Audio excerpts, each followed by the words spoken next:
அஸ்ஸலாமு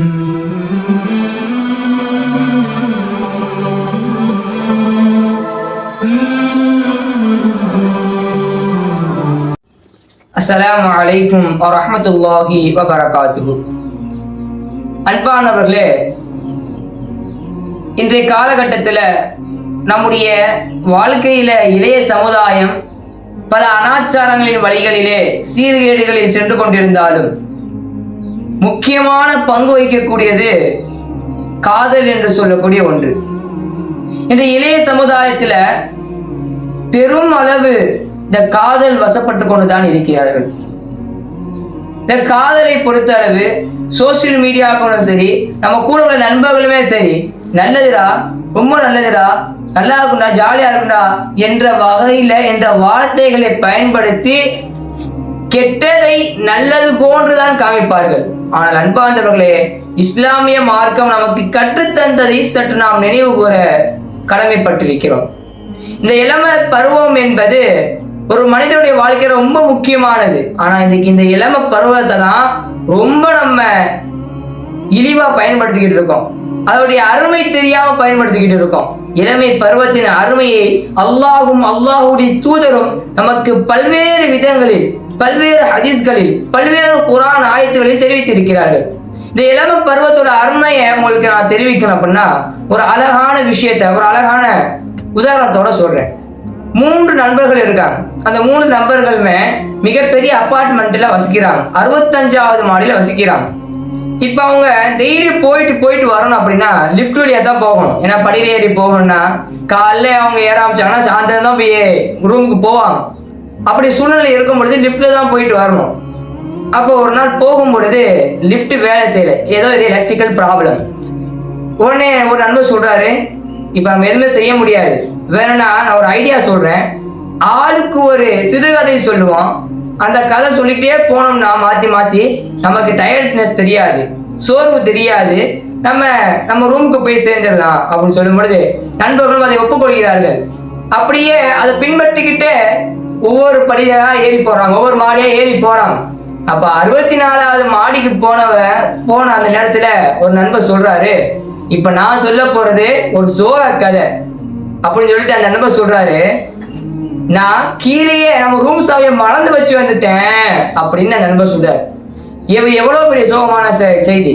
எல்லாரும் செய்தி மாத்தி மாத்தி கதை சொல்லிட்டு வர்றாங்க. இந்த நண்பர் சோகமான கதை சொல்றேன்னு சொல்லிட்டு நான் கீழே நம்ம ரூம் சாவியை வச்சுட்டு வந்துட்டேன் அப்படின்னு சோகமான கதை சொல்றாரு.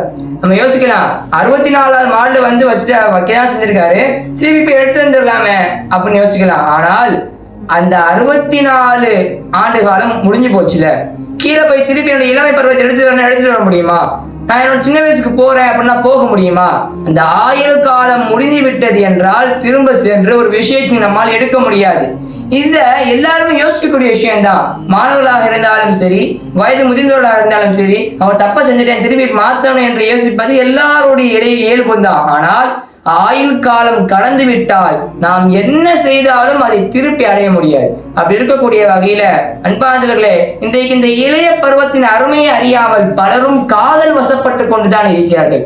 காதலினால் ஏற்படும் பல விளைவுகள் நமக்கும் சரி, நம்முடைய பெற்றோர்களுக்கும் சரி, நம்மை சார்ந்தவர்களுக்கும் பல ஆபத்துகளை ஏற்படுத்தி கொண்டுதான் இருக்கிறது, பல சோகங்கள் ஏற்படுத்தி கொண்டுதான் இருக்கிறது. ஏன்னா நம்முடைய சஹாபாக்கள் எந்த நேரத்தில் தூங்க போனாங்களோ, நம்முடைய முன்னோர்கள் எந்த நேரத்தில் தூங்க போனாங்களோ அப்பதான் இன்னைக்கு உள்ள இளைஞர்கள் ஃப்ரெஷ்ஷே ஆகுறாங்க. எதுக்கு ஃப்ரெஷ் ஆகுறாங்க? நைட்டு பேசலாம்பா, நம்ம காதலி கூட நம்ம பேசலாம், காதலன் கூட நம்ம பேசலாம் அப்படின்னு அப்பதான் ஃப்ரெஷ் ஆகுறாங்க, ஜாலியா உட்கார புஷ்டிக்கா. நபிகள் நாயகம் ஸல்லல்லாஹு அலைஹி வஸல்லம் அவங்க இஷாவுக்கு முன்னால் தூங்குவதை வெறுத்தார்கள். அதே போல இஷாவுக்கு பின்னால் பேசிக் கொண்டிருப்பதையும் வெறுத்தார்கள். ஆனா இன்னைக்கு நம்ம பையன் இஷா தொழுத பிறகு புஷ்டிக்கா உட்காடுறாங்க, நைட்டு ஃபுல்லா பேசுறாங்க. அப்படி என்ன பேசுறாங்கன்னு பார்த்தா ஒண்ணுமே கிடையாது, ஒரு கண்டென்ட்டுமே கிடையாது. என்ன பேசலாம்னு யோசிச்சுட்டே பேசுறாங்க. அப்புறம் நீங்க சொல்லுங்க, அப்புறம் நீ சொல்லு, இப்படிதான் மாத்தி மாத்தி அப்புறம் தான் பேசுறாங்களே தவிர என்ன பேசுறோம் என்பதே தெரியவில்லை. அர்த்தம் இல்லாம தான் நைட்டு ஃபுல்லா இரவு முழுக்க பேசிக்கிட்டு இருக்காங்க. அன்பார்ந்தவர்களே, ஒரு அர்த்தம் இல்லாத விஷயத்திற்காக, பிரயோஜனம் இல்லாத விஷயத்திற்காக இந்த இளைய சமுதாயம் பல கஷ்டங்களை அறியாமல் இந்த காதல் என்ற விஷயத்திற்கு வசப்பட்டு கொண்டிருக்கிறார்கள். அன்பார்ந்தவர்களே, நம்ம எல்லாத்துக்குமே தெரிஞ்சிருக்கும் லைலா மஜ்னு என்ற ஒரு வரை தெரிஞ்சிருக்கும். லைலா மஜ்னு அவருக்கு ஏன் பேர் வந்துச்சுன்னா, லைலா மஜ்னு அப்படின்னா பைத்தியக்காரர். ஏன் அவருக்கு பைத்தியக்காரன் பேர் வந்துச்சு அப்படின்னா, ஆனால் அவருடைய இயற்பெயர் கைஸ் என்று சொல்லக்கூடிய ஒரு அழகான பெயர்.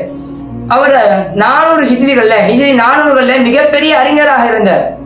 அவர்கிட்ட பல இமாம்கள் பாடம் படித்தார்கள் என்பதை எல்லாம் நம்மால் வரலாறு பார்க்க முடியுது. அப்புறம் ஏன் அவர் பைத்தியக்காரன் அழைக்கப்பட்டாருன்னு சொன்னா, ஒரு சின்ன உதாரணம் சொல்றேன். அவர் தெருக்கல்ல போகும் பொழுது அங்க போற நாய்க்குட்டியை பிடிச்சி முத்தம் கொடுத்தாராம். அப்ப கூட அந்த நண்பர், என்னப்பா நாய்க்குட்டியை போய் முத்தம் கொடுக்குற, சரியான பைத்தியக்காரனா இருக்கிய நீ அப்படின்னு சொல்லும் பொழுது கைஸ் சொன்னாங்களா, இந்த மஜ்னூன் சொன்னாரா, நானா பைத்தியக்காரன், நீ தான் பைத்தியக்காரன். இந்த நாய்க்குட்டி நேற்று எங்க போச்சு தெரியுமா, நம்ம ஆள் வீட்டு பக்கம் போச்சாம்ப்பா, அப்ப நானா பைத்தியக்காரன் அப்படின்னு சொல்றாரு. ஆக இந்த அளவு காதல் வசப்பட்டு அந்த காதல் பைத்தியம் முத்தி போச்சு. இதெல்லாம் பார்த்துருந்த அவங்க தந்தையா, எவ்வளவு அறிஞராக இருந்த என் மகன் இப்படி காதல் வசப்பட்டு தன்னுடைய வாழ்க்கையை இழந்துட்டானே என்ற கவலைக்கு ஆளாகி தன்னுடைய மகனை காபத்துல்லாவுக்கு கூட்டு போய் நிக்க வச்சு, மகனே நீ செஞ்சதெல்லாம் தப்புதான்ப்பா, அல்லாட்ட பாவ மன்னிப்பு கேட்டுக்கோ, இனிமேலாவது திருந்தி வாழுப்பா அப்படின்னு சொல்லினவங்க. அவங்க சரி வாப்பா நானும் கேட்டுக்கிறேன், இனிமே நல்லபடியா நடந்துக்கிறேன் அப்படின்னு சொல்லிட்டு காபத்துல்லால பிடிச்சி என்ன கேட்கிறாரு பாருங்களேன். அல்லாஹும்ம இன்னி துபுத மின் குல்லி மஆசி சிவாஇ லைலா. அல்லாஹும்ம இன்னி துபுது மின் குல்லி மஆசி சிவாஇ லைலா. யா அல்லாஹ், என்னுடைய எல்லா பாவத்தையும் நீ மன்னிச்சிரு, என்னுடைய எல்லா பாவத்தையும் மன்னிச்சிரு, ஆனா இந்த லைலாவுடைய மேட்டர் மட்டும் ஏன்ட்ட விட்டுரு அப்படிங்கிறார். அல்லாஹ்ட்ட டீல் பேசுறாரு, எல்லாத்தையும் மன்னிச்சிரு, இந்த லைலா மேட்டர் மட்டும் நீ தலையிடாத, நான் பாத்துக்கிறேன் அப்படின்னு அல்லாஹ்விடத்திலே டீல் பேசக்கூடிய அளவுக்கு அந்த காதல் பைத்தியம் முத்தி போய் இருந்தவராகத்தான் கைஸ். மிகப்பெரிய அறிஞராக இருந்தவர் கூட இந்த காதலுக்கு வசப்பட்டு இருக்கிறார். நம்ம ஒன்று நினைவூட்ட கடமைப்பட்டு இருக்கிறோம். நம்முடைய காணொலியை நம்ம பார்த்திருப்போம். இப்படிப்பட்ட சூழ்நிலைகள்லாம் வரும், கடினமான காலங்கள்லாம் வரும். இந்த கடினமான காலங்களில் எவர் ஒரு தீனின் பிரகாரம் நடக்கிறாரோ அவருக்கு தான் 50 நன்மைகள், உங்களில் 50 நன்மைகள் கிடைக்கும் என்பதாக சஹாபாக்களை கை காட்டி நபிகள் நாயகம் ஸல்லல்லாஹு அலைஹி வஸல்லம் சொல்லியிருக்காங்க. அப்படி இருக்கும் பொழுது சஹாபாக்கள் அடைந்த அந்த அளவு கஷ்டத்தையா, அந்த அளவு சோதனையா நம்ம அடைஞ்சிருக்கோம். சற்று சிந்திச்சு பார்க்கணும் அன்பார்ந்தவர்களே. நம்முடைய சோதனைகளை நினைவு கூறி இதெல்லாம் ஒரு சோதனையா என்று எண்ணி நம்முடைய வாழ்க்கையில் வெற்றி பெறக்கூடியவர்களாக வல்லநாயகன் அல்லாஹ் உங்களையும் என்னையும் ஆக்கிய புரிய வேண்டும். அன்பார்ந்தவர்களே, இன்னைக்கு இது ஆண்கள் மட்டும்தான் இது போன்ற விஷயங்களை ஈடுபடுறாங்களா என்று கேட்டால் கண்டிப்பாக கிடையாது. எந்த அளவுக்கு ஆண்கள் இதில் ஈடுபட்டு கொண்டிருக்கிறார்களோ அதே அளவுக்கு பெண்களும் இது போன்ற சீர்கேடுகளில் ஆளாக்கப்பட்டுதான் இருக்கிறார்கள். ஒரு பெண்மணி நைட்டு 1 மணிக்கு மெசேஜ் பண்றாங்க ஒரு ஆணுக்கு, அந்நிய ஆணுக்கு அஸ்ஸலாமு அலைக்கும் அனுப்புறாங்க. எப்ப அந்த மனுஷன் திருப்பி வலைக்கும் அஸ்ஸலாமா அப்படின்னு அனுப்புறாரோ அப்பயே ஒரு சோழி முடிஞ்சு. நீ நைட்டு ஃபுல்லா பேசிக்கிட்டே தான் இருக்க போறாரு, வாழ்க்கை அவருக்கு அவ்வளவுதான் முடிஞ்சு. அல்லாஹ் நாடினால்தான் திருப்பி அவர் வர போறாரு. அன்பார்ந்தவர்களே, இப்படி பல விஷயங்களில் இந்திய சமுதாயம் இஸ்லாமியர்கள் இது அதிகமாக வசப்பட்டு இருக்கிறார்கள் என்பதை நினைக்கும் பொழுதுதான் மனசு கொஞ்சம் வருத்தமா இருக்கு. அன்பார்ந்தவர்களே, நம்மள்கிட்ட ஒரு ஒழுக்கை இல்லைனா அப்படின்னாதான் இது போன்ற விஷயங்கள்லாம் நம்ம ஆளாகும். அன்பார்ந்தவர்களே, நம்முடைய ஒழுக்கத்தை நம்ம பின்பற்றி நடக்கணும். எந்த அளவு நம்மகிட்ட ஒழுக்கம் இருக்கோ அந்த அளவு நம்மகிட்ட இல்மு கல்வி வரும். நம்ம மற்றவருக்கு பிடித்த மாதிரி, அல்லாஹ்வுக்கு பிடித்த மாதிரி, நபிக்கு பிடித்த மாதிரி நம்முடைய வாழ்க்கை அமையும். மல்லா அதபலவு லா இல்மலவு. எவரிடம் ஒழுக்கம் இல்லையோ அவரிடத்தில் கல்வி இல்லை என்பதாக நபிகள் நாயகம் ஸல்லல்லாஹு அலைஹி வஸல்லம் அவங்க சொல்லியிருக்காங்க. ஏன் நபிகள் நாயகம் ஸல்லல்லாஹு அலைஹி வஸல்லம் அவங்களை எந்த அளவுக்கு பின்பற்றினாங்க அப்படின்னா, ஒரு சஹாபி அவங்க வீட்டுக்கு போறாங்க, சஅத் பின் உபாதா ரலியல்லாஹு அன்ஹு அவங்க வீட்டுக்கு போறாங்க. 3 முறை சலாம் சொல்லி கதவை தட்டுறாங்க. ஆனா பதில் வராம இருக்கவும் நபி ஸல்லல்லாஹு அலைஹி வஸல்லம் திருப்பி வந்துடுறாங்க. ஆனா அந்த சஹாபி வீட்டுக்குள்ளேயே சலாம் சொன்னதுக்கு, ரசூலுல்லாஹ் சலாம் சொன்னதுக்கு பதில் சலாம் மனசுக்குள்ள சொல்லிக்கிறாங்க. ஆனா 4ஆவது சலாம் திருப்பி வரலையே அப்படின்னு காத்துன சஹாபி வராத போது கதவை திறந்து பாக்குறாங்க. அப்ப நபி ஸல்லல்லாஹு அலைஹி வஸல்லம் அவங்க வந்த வழியிலேயே திருப்பி போறாங்க.